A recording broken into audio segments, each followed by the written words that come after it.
Hey everybody, it's Trags, and this week on episode 8 of Jungle Roar, a Cincy football podcast, the NFL regular season finally here, and we break down what to look forward to, not only in the season opener at Paul Brown Stadium this Sunday against the Vikings, but what is in store for the 2021 Bengals realistically and optimistically. Joining me this week is Richard Skinner of Local 12, a longtime reporter covering the Bengals and doing some great work covering area high school games, which I'm a particularly big fan of. I think Skinny knows this. Follow Skinny on Twitter at Local12Skinny, all one word. How you doing, Skinny? Doing great, Trags. How are you? I'm doing well. Looking forward to the NFL season finally beginning. No more talk about second and third stringers, although, you know, it's great to watch them battle for NFL jobs and all due respect to them. But it's good to finally look forward to a game where we're going to be watching the starters against starters for all four quarters. Yeah, I mean, you get the one series here and the one series there, and you think everything looks great. In some cases, you think everything looks bad in the case of Jamar Chase, and maybe it's just one series they did great. And for Jamar Chase, the handful of plays he did bad. So, yeah, finally now a chance to really judge ones versus ones as we move forward. Yeah, and I think that's what every NFL fan really looks forward to is, the preseason games and training camp obviously are there for a particular reason, something we didn't have obviously in the pandemic year of 2020. And now we did have it this year, so it should improve to some better quality play to start the season. Your thoughts of Joe Burrow, Richard, on what he looked like from, I mean, obviously you've followed him all the way from his rookie year to the injury, then to OTAs, training camp, and preseason. He only threw one pass, obviously, in the preseason. It was dropped by Jamar Chase. But what were your biggest impressions, biggest takeaways of Joe Burrow? Yeah, there's no doubt that knee bothered him at least the first week plus of camp. It bothered him when the live rush was around him. And to his credit, we talked to him, and you were there, part of it. We talked to him on that Saturday, and he admitted it was a mental thing. And it was almost like he spoke it into truth, because from that day forward, he really looked good. He looked sharp. He looked like the guy that we saw last year. And I think for a lot of us, and myself included, I'll include me in this group too, he hit the ground running so fast last year. As you mentioned, you didn't have an OTA, you didn't have an offseason. You kind of went right into training camp, no preseason games. He looked so sharp doing that. And he came out, almost led the game-winning drive against the Chargers and would have led it if it hadn't been called back due to a penalty, the touchdown pass to A.J. Green. Right. So, the part of me thought, we're going to see the old Joe Burrow. Well, we didn't. We saw a guy who's coming back from major knee surgery, and shame on me, I guess, and anybody else that thought he was going to be superhuman. But now I still think there's a mental block of facing that in the regular season. He's talked, Trags, he's talked about wanting to get hit. He didn't get hit in training camp. He didn't get hit in the one preseason game he was in. He's going to have live bodies around him. He's going to have people blitzing that he won't see. He's going to have somebody hit that leg, maybe as soon as the first pass attempt of the season. And he's going to have to, I think, get over the mental hurdle of that. So I don't think it's going to be there the way we think it is, the way maybe fans are hoping it will be from what we saw as camp went on, the sharp Joe Burrow, the Joe Burrow that we saw at times last year. I still think there's a mental hurdle he has to overcome. Maybe he does it. I for Bengals fans, I hope that he does do it for your sake and for his sake. But I still think that it's real, and he's going to have to overcome that really quickly. Why do you think, Skinny? And I know a lot of fans have asked me this on social media, in person, whatnot. Why has the culture changed around the Bengals, around the NFL, when, we all know what happened in 2006. It was Carson Palmer coming back 7 months after his ACL, playing a full half in that Monday night game against Green Bay that everybody remembers. 3 touchdown passes. He had a near perfect quarterback rating, and he exposed, Marvin Lewis had that knee of Carson Palmer's, that reconstructed knee, exposed for a full half of football. Why is it different now with Joe Burrow? It's a great question. I guess it's the cachet of coming off that playoff season for Marvin Lewis, right? I mean, Zach Taylor doesn't have that cachet right now. He has 625-1 he's hanging his hat on. His best bet is to have Joe Burrow healthy as healthy can be when the season starts, even if it means he may not be as sharp as they hope. I think that's the calculated roll of the dice. People can argue, well, it's a financial decision. Well, there's a lot of financials involved in the mid 2000s in the NFL too. So you're exposing your number one overall pick, who is getting paid a pretty penny even then, to that half of football that you mentioned. So yeah, the only thing I can think of is just the fact of that calculated roll of the dice of, we think he's still going to be ready. He was ready last year without playing in the preseason, as we recall. It is a calculated roll of the dice. And the fact that they know without Joe Burrow, and this is no knock on Brandon Allen. I mean, he was 1-4 as a starter, so it wasn't like he set the world on fire, and he's a backup for a reason. You're not winning many games with Brandon Allen. This staff needs to win games. And I think this is the roll of the dice they took with Joe Burrow, that, all right, he's going to be good. We get him through camp. We're going to expose him to as much as we can. And then we think he's ready for the season. We'll find out on Sunday. Do you think, Richard Skinner, that some of this has to do with the physique of Joe Burrow? And I ask this respectfully because Carson Palmer was a big yes, he was. And people forget that. Joe Burrow is still 6'1", 220 pounds, I think it is, whatever. I don't have his that's about right. Vitals, but Carson was 6'3" and weighed about 225 at his peak. He was a bigger guy and he could take a bigger hit, and did. And I don't think they want to expose Joe Burrow to those kind of hits in the preseason. I think that had to be part of it. Yeah, I'm going to guess that's probably part of it too. But I just go back to, I think they really didn't want him exposed. They didn't want to be second guessed of, wait a minute, you exposed him in the preseason. Look at you. You guys are a 625-1 staff that exposed our franchise quarterback in the preseason, and he got hurt. You know what? Why didn't you let it go to the regular season? I think some of that was involved with it too. So we'll see if it pans out. I know this, and you've seen it. He does look better, but he hasn't been hit yet. So the other thing that just popped into my mind, and I'm like, duh, Carson Palmer didn't have the question marks on the interior of his offensive line. Well, there's that too. And Joe Burrow did. There's that too. Yeah. And I think probably more than anything else, you had a starting center in Trey Hopkins coming off an ACL in about the same time frame that Carson Palmer did. And he's returning this Sunday as well, and did return. It was a good sign, actually. I think just as important to see Joe Burrow out there for one pass that wasn't caught, and he really didn't face any stress. Trey Hopkins did face stress for 3 snaps in the trenches of the line play, and he held up well. So I mean, as far as we know, he held up well. So I think that's just as big a deal, and probably the real reason that Joe Burrow didn't play in the preseason and they didn't want to expose him is the uncertainty over the offensive line, which segues into my next point. You think the offensive line is going to be good enough? I don't think anybody is looking for all-pro play or Pro Bowl play from the line, but they are looking for a much improved, consistent work along the entire line as a unit. To me, that's the bigger deal.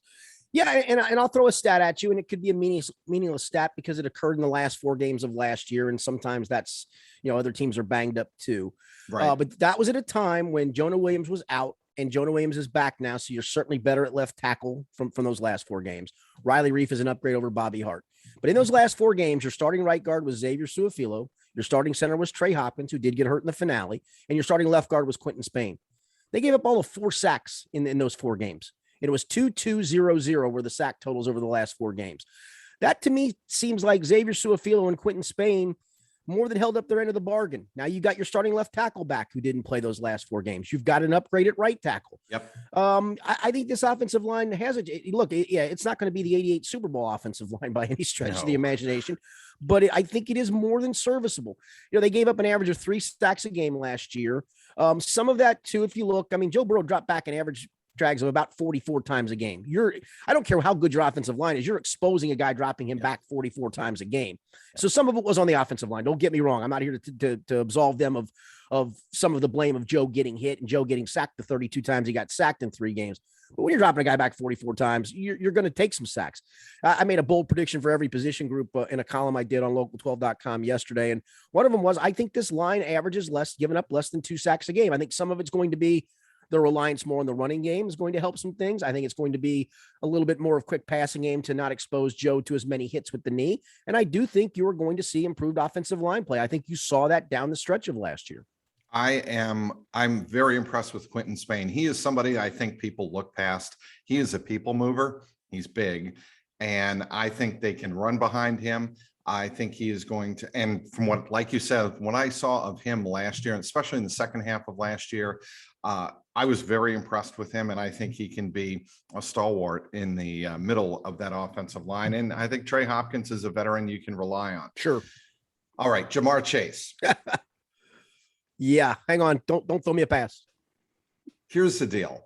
And I've brought this analogy up a couple of times, and you can laugh at it all you want. Jerry Rice had big time trouble with the drops early in his career with the 49ers, coming out of Mississippi Valley. Mississippi Valley State. Thank you. With the great quarterback, Willie Satellite Totten.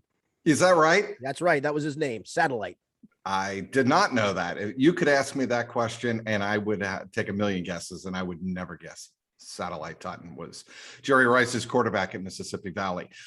Jerry Rice had big time problems with it. And Bill Walsh has talked about this. Steve Young talked about it.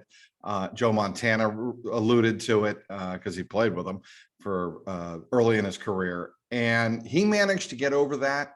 And Jamar Chase talked about it on Monday. It's a matter of focus. It's a matter of looking the ball into his hands and catching the ball before he makes his first move. And if you go back to that pass on Sunday against the Dolphins in the preseason finale, it's exactly what happened. You can see him not with his feet planted, but starting to move upfield before he catches the ball. Yeah, the thing I will say, Mike, I'm going to give you the optimistic view of Jamar Chase and then the pessimistic view of Jamar Chase. The optimistic view is in that column I told you about for the wide receiver group, the one bold prediction is that Jamar Chase will have 1,000-yard season and be in the hunt for AFC Offensive Rookie of the Year. Because I do believe this is a temporary thing with him. It didn't happen in college. I mean, he wasn't a drop-filled guy in college. Honestly, A.J. Green probably had more drop issues in college than Jamar Chase did, and that never came to fruition in the NFL. So the optimistic view is that of Jamar Chase, of a guy that, listen, he'll get past this. He'll have a big year. He'll be exactly what you wanted him to be and you hoped he would be and be in the hunt for AFC Offensive Rookie of the Year. The pessimistic view is, though, all four of his drops came in either tight windows or with a defender around him. That makes me wonder aloud, is he worried about taking a hit after a catch? And if that's the case, he has to overcome that part mentally. Again, I'm going to chalk it up to, as he talked about yesterday, of making sure he looks it in. I thought one interesting thing he talked about was the NFL football being different. I didn't think about the fact that there's no white stripe on the outside of the football in the NFL like there is in college. Didn't even dawn on me that would affect a receiver. And I don't think that was an excuse. I think that was just him legitimately saying, I have to get used to a new football. I followed that, not to jump in. No, you're good. I followed that up because I'm like, that's fascinating because I know he's not using this as an excuse, right? But the ball being bigger, he's obviously trying to focus on the ball, but if he's not picking up the ball, I'm thinking either he's not picking up the ball or he needs glasses. I mean, so many thoughts are going through your head when you hear him talk about it's harder to see the ball. And you never think of that. You just assume that these receivers are picking up the ball out of the hands naturally. Well, maybe that's not the case. Yeah, and the one other thing that I do like about Jamar Chase, this isn't a guy who has sloughed this off and gone, I'm going to be fine. You got to stop asking me this question. It's a guy that we watched work on the jugs machine after practice. He talked about now working. I didn't know that he was doing the tennis ball thing until he talked about it yesterday of catching a tennis ball regularly for hand-eye coordination. It's not for lack of effort or lack of work. I think that's the good part. It would be one thing if this guy just went, listen, man, I'm the 5th overall pick. I'm good. Leave me alone. No, I think he understands. And he even said it. Listen, my job is to catch the football. That is my job. He knows that. So like I said, I've got the optimistic view of it. I think I'm going to stick with that. But the pessimistic view is all 4 drops came in tight windows where he's about to get hit or blown up in a couple of cases. And that's your job too. You're going to get hit in the NFL. It's not college. There's not a lot of times you're running 20 yards wide open or making one guy miss. You're going to catch some balls in tight windows and take a shot. So I think he'll be fine. But he has to prove it. It's me saying it, you saying it, him saying it, proof's going to be in the pudding when he does it. I think he'll be fine, but that's the other part of preseason and training camp.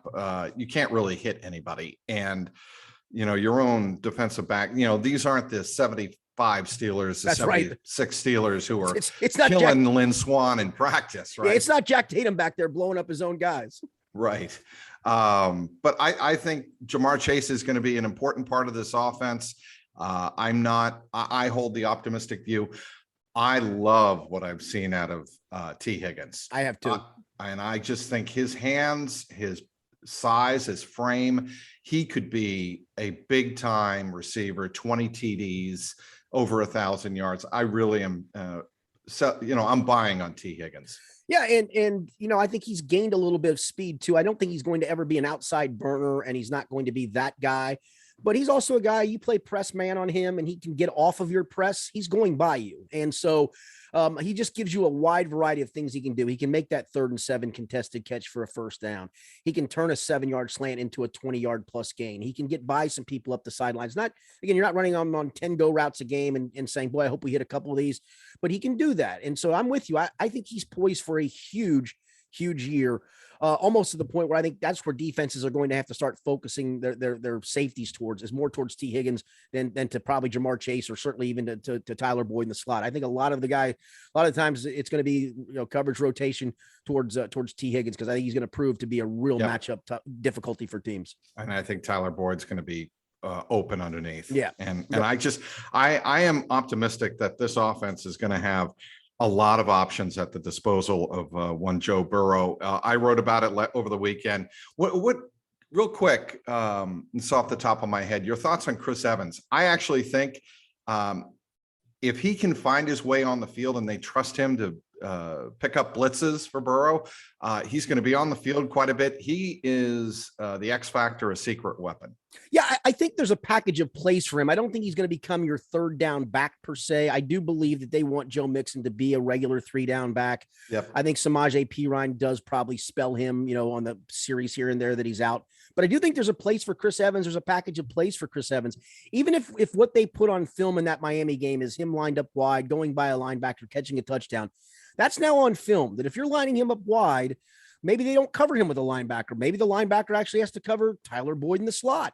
And maybe if it is a linebacker out there, you go back and go, Chris, we watched you run by our linebackers. We watched you run by a linebacker in Miami. I know it was a 3rd string linebacker, but hey, here's the matchup we like. We're going to you. So yeah, I don't think it'll be, like a lot of teams have their 1st and 2nd down back. Then in comes the 3rd down guy who's the receiver, kind of the Gio Bernard role for teams. I don't think it's going to be that per se, but I do think there is a package of plays each game that they can involve Chris Evans in. Okay, there is a fascinating matchup. Let's get to the game at hand. The season opener against Mike Zimmer's Minnesota Vikings, Sunday at Paul Brown Stadium at 1:00. They're not playing against each other, mind you. Like we always talk about pictures in baseball, they're not facing each other necessarily. Right. But Joe Mixon and Dalvin Cook, to me, if you take a look at their backgrounds, same draft, same round.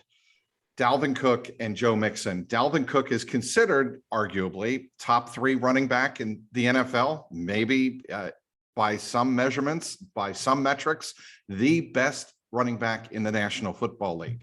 Joe Mixon has those skills, but hasn't realized the potential yet. Certainly at that level, I think people here in Cincinnati, all of us, know the potential is out there for Mixon. We've seen glimpses of it, but not at the consistent level of Dalvin Cook. I'm curious to see if Joe Mixon in 2021 can finally break out. We've heard all of the talk about Frank Pollock, the offensive line coach, getting that wide zone scheme in and trying to open up some things for Mixon so he can be Dalvin Cook. What do you think of that comparison? Yeah, Dalvin Cook's great. There's no question about it. I've done a couple of fantasy drafts, and that's never, a direct comparison. And he went certainly top 3, I think, in both of the drafts that we did. But yeah, there's no question. I mean, he runs angry. He's a powerful runner. He can also have breakaway runs. I mean, he is a guy that can turn a 2-yard gain if you don't tackle him into a 30-yard gain or even a 30+ yard gain. But to Mixon, I'm kind of with you. I think this is the year we see him have a workload. I think a couple of things. They've done a good job of keeping the tread off the tires. I'm interested in what Christian McCaffrey does this year coming off injury and how many times he's touched the ball and how many hits he's taken. Well, Joe Mixon hasn't really been all that exposed to it. And this year, I think they're going to try their best to get him 25 touches a game, not carries, but touches. And that's right. Some in the pass game as well. And one of my predictions as well for that position group is I think Joe Mixon goes over 2,000 yards from scrimmage this year. No Bengals player has ever done that. And I think he's got a chance to really do that. If he gets 25 touches and averages what he's averaging his career per touch, which is about 4.7 yards per touch, and maybe even increases that a hair, he's over 2,000 yards. I think it's well within his grasp to do that, because I do think he's going to embrace being a 3-down back. I think he is going to embrace being more involved in the pass game. Some of it also, he has to embrace pass blocking, and that has been part of the reason he's not been on the field on third downs.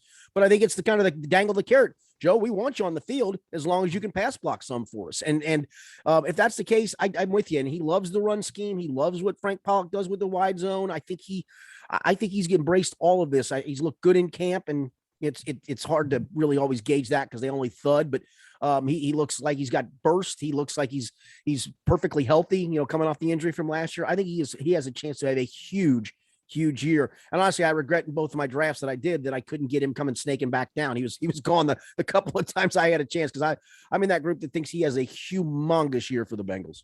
I'm guessing that the number one player yards from scrimmage would have been James Brooks. I think that's right. And I have to go back and crunch the numbers. I was trying to add them as I went to see if anybody approached 2,000, and nobody really did. So I kind of let that go. I would say it's got to be James Brooks. Yeah. 86 or 88 Bengals, James Brooks would be. I thought James Brooks back in 80. Here we go. I'm with it. No, I'm good with this, man. James Brooks in 86 and 88.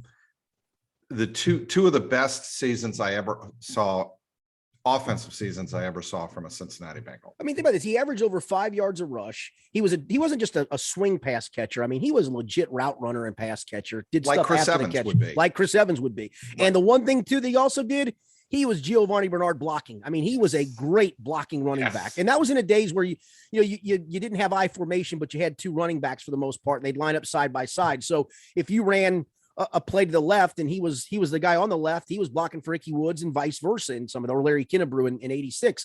So yeah, James Brooks to me is I don't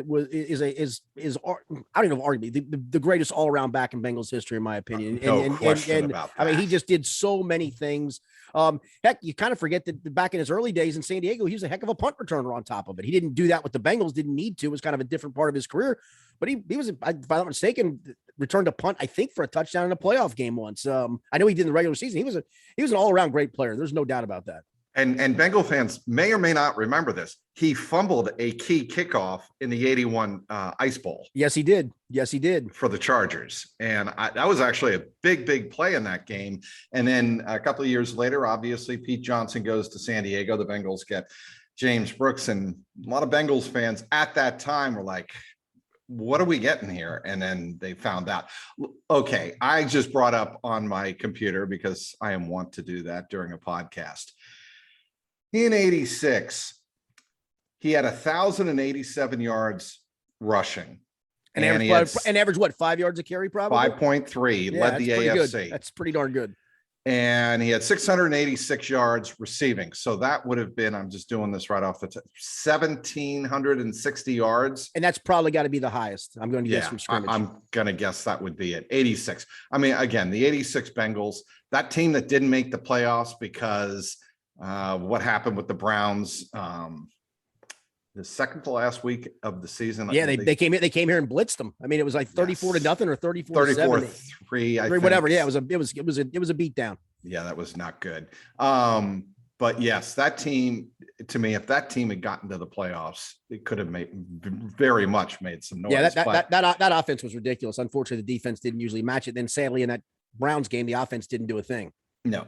Let's get back to the Vikings here, because there's a lot to talk about with Mike Zimmer and how it's not necessarily that he knows the Bengals roster because, of players he coached here, because he really doesn't. The roster, as we flipped entirely. Know, has been flipped entirely. And this is really Zach Taylor's team.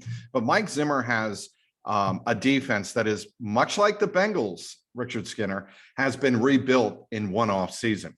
And they have a couple, Bashad Breeland and Xavier Woods are new to the secondary. And they just Patrick Peterson. Right. So those three are new on the back end. And they have Harrison Smith, who was just re-upped. Obviously, Jesse Bates and his representation, keeping an eye on I'm sure they are. what that new contract means. But they have a lot of new faces on defense. And I want to bring up the fact that very highly respected athletic writer Shale Capedia thinks that they are the number one defense in the National Football League going into the season. Yeah, that's a great way for Joe Burrow to start, isn't it? And Mike Zimmer is kind of credited with the AA gap blitz. He's not the first to do it, but he gets a lot of credit for it. So he's going to put pressure on Joe Burrow. And listen, I get it. If I'm him, I may sell out a couple of times early just to batter him around, even if it costs me a couple of big gains, just to see how he reacts to the hits. And maybe again, it's a negative reaction of, man, they're beating me up because it's not the offensive line's fault. They're blitzing. I got to get out of my hands and they're just belting me. I got a feeling Mike Zimmer is going to test that knee really quickly in the game. And that's where we need to see where and how Joe Burrow responds to that. You know what I want to see? I want to see I want to see Burrow do what Boomer Esiason would have done. And that is some delayed draws, some screen passes, something to get the Minnesota Vikings thinking that the Bengals are going to drop back every single time, or, drop back 3 out of every 4 snaps. And then they hit them with quick hitters or hit them with Mixon up the middle in a draw. That's what I want to see. I want to see the Bengals. I want to see Brian Callahan and Zach Taylor make that in-game adjustment to say, okay, if you're going to come at us with that AA gap blitz, and certainly Zach Taylor, and he brought this up on Monday, has seen enough of Mike Zimmer's defense from his days with the Dolphins, many, many years ago. And obviously a couple of years ago, a couple of years ago with the Dolphins. I want to see him make the adjustments in game. Yeah, I agree. And some of it too is if you can be effective with Joe Mixon running the ball on 1st and 2nd down and get yourself in 3rd and manageables more often, as opposed to being in 3rd and 7s where you are dropping back and you are exposing Joe to getting hit. So some of that will help as well. But yeah, I think it's a great chess game. It's a great chess game for these guys to start off with, because Mike Zimmer certainly is a great defensive mind for sure. And I just think, it's an interesting test for, Zach Taylor and the Bengals to go up against right out of the gate, because I think this will be a baseline for my next point. These first 4 games, if the Bengals can find a way to upset the Vikings, and I don't think it would be a huge upset. It's a home game. They're technically a minor underdog. So yes, it still would be an upset. Yes. But if they can get off on the right foot at home in front of a home crowd and just play a hard game, much in the same way that they did against the Chargers. I thought the Bengals played a pretty tough game. I did too. And a pretty good game against the Chargers. All things, we didn't know that the Chargers would be as bad as they were toward the end of the season last year. But coming into that game, had the Bengals beaten the Chargers, I think the perspective of the first month of that season would have changed. I think the same is true this year, because you've got games after the Viking game at Chicago, at Pittsburgh. For different reasons, I think they're winnable games. And then the home game against Jacksonville. It is vital. It is of the utmost importance for this Bengal team to get off to at least a 3-1 start if they're going to have any hope of having a relevant season as we approach the middle of the year. And not just that, and right or wrong, I mean, if you get off to a 1-3, or God forbid for Zach Taylor an 0-4 start, at what point do players start tuning it out? They've still had Zach Taylor's back through all of this. They still have a belief. You still haven't heard any players that are in the locker room currently. You had a couple of malcontents last year and they got rid of one of them. But for the most part, these guys have had Zach Taylor's back. They've talked in glowing terms and in belief terms, and that's great. But if you get off to another slow start, at what point do players go, look, this ain't working, man? We're now, let's just go to the nuclear option of 0-4. Hey man, we're 6-29-1 under this cat. At what point do you say, I got to have somebody different? Flip side is all the stuff he's talked about, all the offseason additions the last couple of years, at least other than Trey Waynes, for a change, full health. Which hasn't always occurred for this franchise and under Zach Taylor, unfortunately for him. If the flip side is you get off that 3-1 start, I do think you start feeling good about yourself and believe and look at the rest of the season extraordinarily optimistically. So yeah, I think this first month is imperative that they get off to that kind of a start for many reasons. look, bad luck for Trey Waynes, but Trey Waynes needs to get on the field. I mean, Agreed. this is a soft tissue Agreed. injury. It's a hamstring, and he was signed for what, the 4-year deal, or 3-year deal, three years at 45 mil, man. Right, and hasn't gotten on the field. He has not played a single snap for the Bengals. Yeah, he's cashed $15 million so far, probably more than that because I'm doing it on a prorated basis. I can't remember what the upfront signing bonus that was in part of that. So, he's already probably made half of that money without playing a single snap yet for the Bengals. That can't be, and when we watch the three main corners in camp, and yes, it's camp. And so we always have to do the caveat, but the three corners for much of camp, him, Awuzie, and Mike Hilton were outstanding. Yes. And again, doing it against what we think is an outstanding receiving core to boot. So yeah, you need him on the field. Now you need Eli Apple to be the first round talent that he once was. And that's a big if. He's looked good in camp, but this is a guy that's had a couple of fresh starts in his career. Fresh start with New Orleans, and they said enough's enough. Fresh start with Carolina, and he got hurt there, and they said enough is enough. Well, another fresh start here, and that's great. He seems like he's willing to take a deep breath and embrace that fresh start, but he's got to prove it now because they're throwing him right in the starting lineup on Sunday. Yeah, they are doing that indeed. And, I want to get to the defense overall because I think Lou Anarumo has a chance this year to do things with his defense he hasn't been able to do in the first 2 years. There's no doubt. And I think that is a big, big deal. And Anarumo has talked about, the different levels of, comparing his defense to college courses. And he thinks that a lot more of his players, I think, on the defensive side can play at the 300, 400 level of course level on defense. And I think that is an interesting analogy. I think he's got more playmakers. And I think where it's going to start is up front. There is no doubt in my mind, and correct me if you think I'm, talking out my ass here, Skinny, but I think their defensive line is 100% on paper, 100% improved over last year. Yeah, no doubt. I mean, Geno Atkins got hurt early, was never himself. He only played 99 snaps. I mean, he really was never even anything other than they tried him in on some nickel situations, and that was kind of his season. We didn't see DJ Reader much. He got hurt in the 5th game of the year. And then you were rotating a bunch of, Mike Daniel started 11 or 12 games. I'm doing it off the top of my head. He started a bunch of games last year, and he's now on the practice squad. That tells you how much that defensive line depth has changed. Watching the Browns, I knew of Larry Ogunjobi, and maybe it's just that he's flashed in a handful of practices, but I think he's a disruptor. He's a disruptor. There's no question, especially with Reader next to him. And Trey Hendrickson's been everything you would hope he would be. You were hoping last year wasn't a flash in the pan, at least from what we saw in camp. I don't think it's going to be. I think he's disruptive. I think Sam Hubbard has taken a step forward as well. So I'm with you on that. I think this defensive line has a chance. In fact, last year, the defensive linemen combined for all of 12 sacks. I think the defensive line this year can combine for 30 plus sacks, and I think, you're going to have some more sprinkled in with blitzes with linebackers. I'm just talking about the linemen themselves.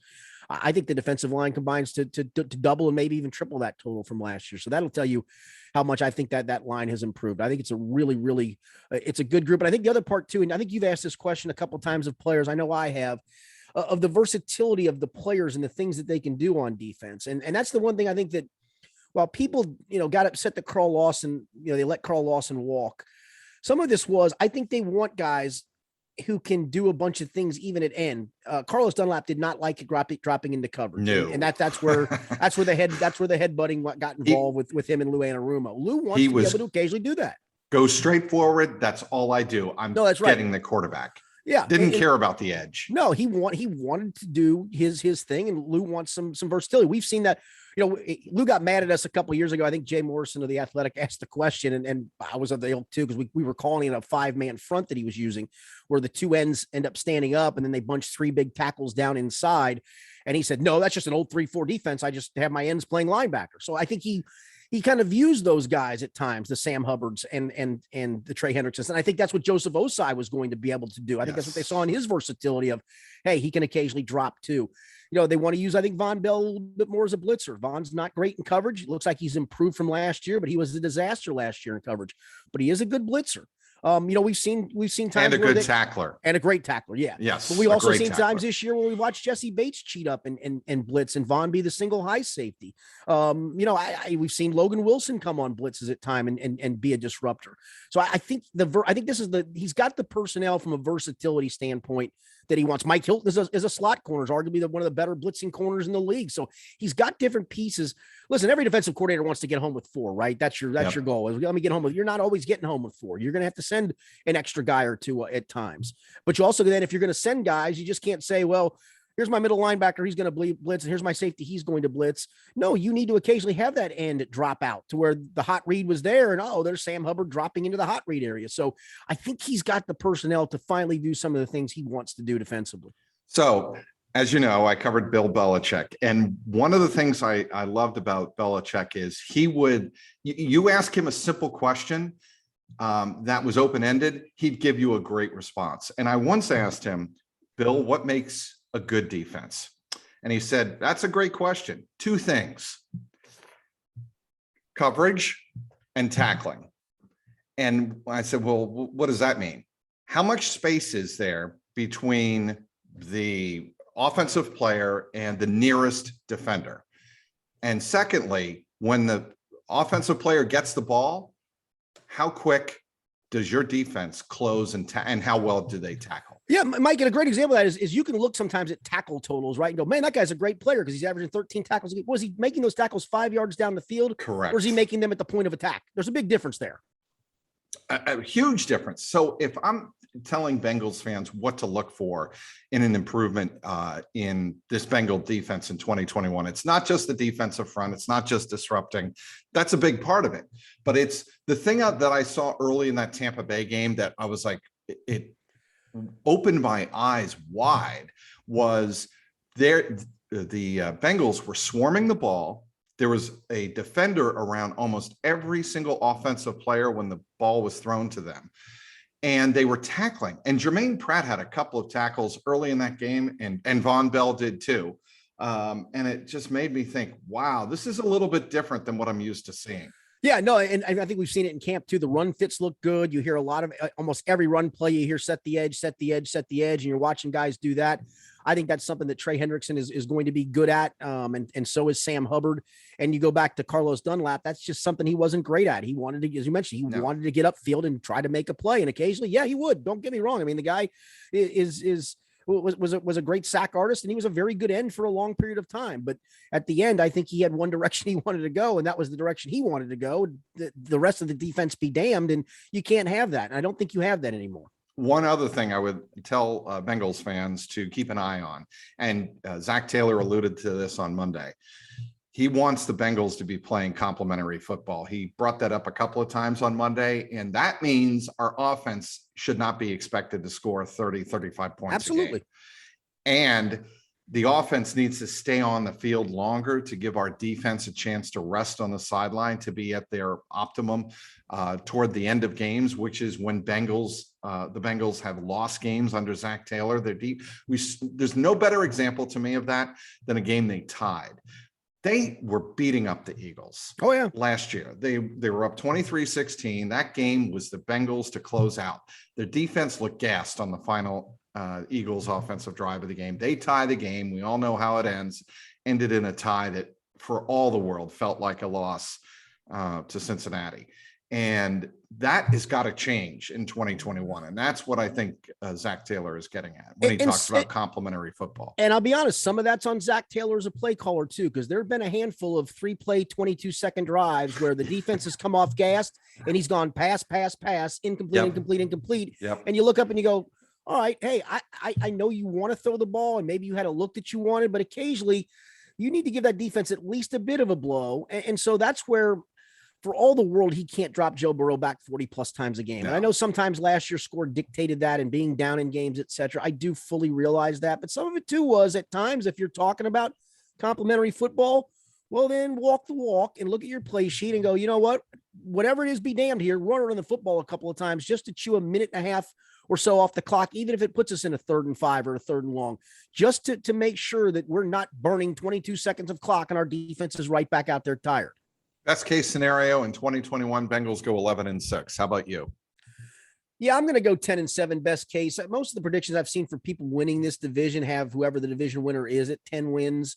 I think that's probably No, right. I think the Browns are going to boat race this I, division. yeah, on paper, I'm with you, and that's who I have winning the division. I don't think the Steelers are going to be very good. I think they're a sub 500 team, and I think Baltimore's still going to be a playoff caliber team. I'm going to go best case 10-7, and I'll go worst case 5-12. There's just so many swing games, and honestly, you start with really the first three to me are swing games. Minnesota is a swing. Going to Chicago is a winnable game. I think this year, because I don't think Pittsburgh is very good, going there is winnable. It doesn't mean you're winning any of them, and it doesn't mean you're losing all three. So there's a lot of 50-50 games, at least on paper right now. So that's why I got a wild swing from 5-10. To me, the first month of the season defines what the Bengals are going to be. And that is not the case with really, really, really good teams. No, you're right. Like with the Patriots. We saw the one year that they got killed on, what was that, the Thursday or the Monday night game, and it was the on to Cincinnati year. They're done. Kansas City, 41-14, and it was Mike Giardi of NFL Network, God bless him, asking that question. Are you confident with the, and I'm paraphrasing here, are you confident with the quarterback position? Are you thinking of making a change? And that's where Belichick drops his passive, dismissive smirk, and it was on to Cincinnati from there. Yes. Good teams don't worry about the first month because they know that they're finding out who they are, and they know they will be a good team as the road progresses. The Bengals can't say that yet. That's right. And that's the difference in Cincinnati. You've got to prove to yourself, forget the rest of the league, forget the media. You've got to prove to yourself you can win close games. You can win games on the road. If the Bengals do that in the first month of the year, I think the wild card is definitely in discussion. I want to know if Richard Skinner has been hydrating in the press box of high school games. Listen, one of my pet peeves, my man, is these 25-minute halftime things in high school. I love the band. I do. I think the band should play. I think the home team band should play. Yep. But we get two bands playing, and to their credit, they only play for 5-6 minutes. And then we got about 8 or 9 minutes of downtime. Then we got to put 3 more minutes on the clock, which really by the time they set the clock, press the button, all those things, and get ready to play, it's about a 25-minute halftime. So these poor kids have warmed up, played a half, gone in, sat down. The sweat's gone out of them. And obviously on these hot nights, you can't stay hydrated. And guess what we have in the second half of all these high school football games in September? We got one cramp problem after another, and no one wants to address it. I am at my wit's end with it. It happened in a game I did the other day. You actually listened to it and watched it. Went was LaSalle. I think there were literally 6 straight plays where a player went down with a cramp. That's not a coincidence. And that, people can always go, well, hydrate. Those kids don't know how to hydrate properly. They're not professionals. You can tell them to do it. Right. And they're probably drinking some sugar drink that's not helping them whatsoever. And yeah, that's on them to some degree. So it is, the human body just isn't made to do that. Warm up, play, cool down for a half hour, go play again after a 2-minute warm up. Don't work that way. Reading Deer Park this week. What do you got? Reading Deer Park this week. Yes, indeed. The battle in the CHL, the Tony Pike led Reading Blue Devils. Oh, that's right. Yes. Yeah. That is right. Yeah. You're not heading over to Indian Hill, my neck of the woods. No, they got Wyoming. Yeah. Do they early in the season? I haven't checked that. Yes. Yeah. They got Wyoming this week. So yeah, big showdown. Oh, that's bad. Well, that's really bad for Indian Hill because they've started the season 0-3. Yeah, I know. And they've got injuries and not good. No bueno. Yep. Yeah. I think this is going to be a down year for Tony Arcuri. They've had a great run of success here in the last few years. They have, but I got back I actually did a couple of their games toward the end of last year. Okay. And they lost in the playoffs, and I'm trying to think the Dayton. Valley View? Valley View. Valley View. Valley View. It was Valley View. They lost to 22-21. It was crazy game. Crazy ending, right? It was like watching a Bengal game. Yeah. They were up at home. It was like watching the Steeler playoff game number 2.0, the one where the Bengals were up late, and then lost, obviously, and that's what that game turned into for Indian Hill. They had big hopes because had they won that game, they would have played Wyoming. And I did Halloween. I did Wyoming Valley View the next week, and that was a wild finish where Wyoming scored a miracle touchdown to force overtime. Looked for all the world like they were going to lose the game, and somehow pulled out a win over Valley View. So yeah, back-to-back weeks, Valley View had some barn burners. I love talking high school football. I really do. I love it all. Love being back. Yep, I'm glad you're back. I'm sure you are too. Well, I want to thank everybody for downloading this episode of the JungleRoar Podcast. You can listen to it wherever you listen to your favorite podcast. That would be Apple, Stitcher, or Google. Want to thank our terrific guest, Richard Skinner of Local 12. He does a great job and has for many, many years covering the Cincinnati Bengals. You can follow him on Twitter. You should be following him on Twitter at Local 12 Skinny, all one word. Everybody, I want to thank you for listening, and we'll talk to you next week.